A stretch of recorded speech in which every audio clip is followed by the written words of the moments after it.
హిందూపురం నియోజకవర్గంలో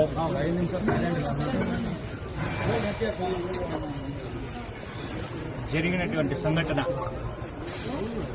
ఇది హిందూపురం చరిత్రకే మాయని మచ్చ. ఇలాంటి సంస్కృతి మా హిందూపుర వాసులది కాదు. ఇప్పుడు చెప్తున్నా, మీరెక్కడి నుంచినో వచ్చి లేనిపోని సమస్యలు సృష్టించే మా హిందూపుర ప్రజల శాంతియుతాన్ని, హిందూపుర ప్రజల మనోభావాల్ని దెబ్బతీసే ఈ రోజు చేసినటువంటి మీ చర్య పిరికి పంద చర్య అని చెప్పేసి నేను ఈ సందర్భంగా తెలియజేస్తున్నా. మొన్న జరిగినటువంటి medical college programme highest programme జరిగితే దాదాపు 5 నుంచి 7,000 మంది పాల్గొని శాంతియుతంగా మేము మెడికల్ కాలేజ్ ప్రైవేటీకరణ పైన ధర్నా చేసినప్పుడు, ర్యాలీ చేసినప్పుడు అది విజయవంతమైంది. ఆ విజయవంతాన్ని ఓర్చుకోకుండా, ఆ ఓర్చుకోలేని తనంతోనే ఈ రోజు స్వయాన బాలకృష్ణ ఎమ్మెల్యే హిందూపురానికి అడుగుపెట్టి అతను ఎక్కడో కొడికొండ రిసార్ట్ లో కూర్చొని అక్కడి నుంచి వాళ్ళ మనుషుల్ని రెచ్చగొట్టి ఈ రోజు వైసీపీ కార్యాలయం పైన దాడి చేశారు. ఈ రోజు మా కార్యాలయం పైన దాడి చేయించవచ్చు. మీరు బాలకృష్ణ గారు ఒకటే చెప్తున్నా, చేతనైతే రాజకీయం చేయండి, ఇలాంటి రాజకీయాలు మాత్రం చేయొద్దండి. మిమ్మల్ని 3 సార్లు హిందూపుర ప్రజలు గెలిపించింది ఇందుకోసం కాదు. మా పార్టీ మేమంతా సమన్వయంతో ఉంటాం. మా జగన్మోహన్ రెడ్డి మాకు డిసిప్లిన్ నేర్పించినారు. ఆయన అడుగుజాడాలని నడుస్తున్నామని చెప్పేసి నేను ఈ సందర్భంగా తెలియజేస్తున్నా.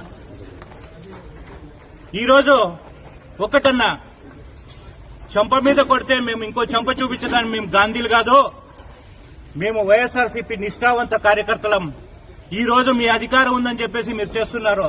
నేను ఒక్కటే చెప్తున్నా, మా జగన్మోహన్ రెడ్డి గారు మళ్లీ సీఎం అయిన వెంటనే 2.0లో ఎలా ఉంటుందో మీ ఊహకే వదిలేస్తున్నా అని చెప్పేసి సందర్భంగా తెలియజేస్తున్నాను.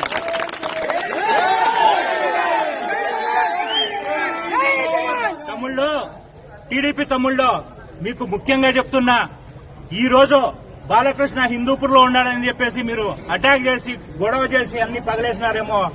రేపు ఓడిపోతే మీ బాలకృష్ణ ఇక్కడ ఉండడో, మీ పరిస్థితి ఏంటో అని చెప్పేసి తెలియజేసుకోండి అని చెప్పేసి నేను ఈ సందర్భంగా తెలియజేస్తున్నా. ఎవరిని వదిలే ప్రసక్తి అయితే ఉండదు.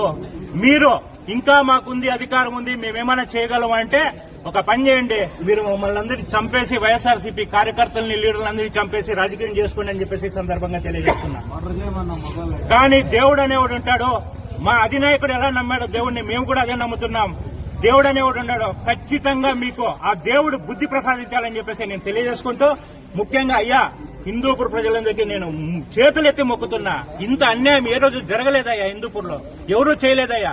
దాదాపు లాస్ట్ 5 years మేము అధికారంలో ఉన్నాం. మేము చేయాలనుకుంటే ఎంత చేయలేదయ్యా, చేయలేదయ్యా. కానీ మీరు నేర్చుకోవాల్సింది ఏంటంటే 3 సార్లు గెలిపించారయ్యా. ఒక రోడ్ వేయలే, ఒక డ్రైన్ వేయలే.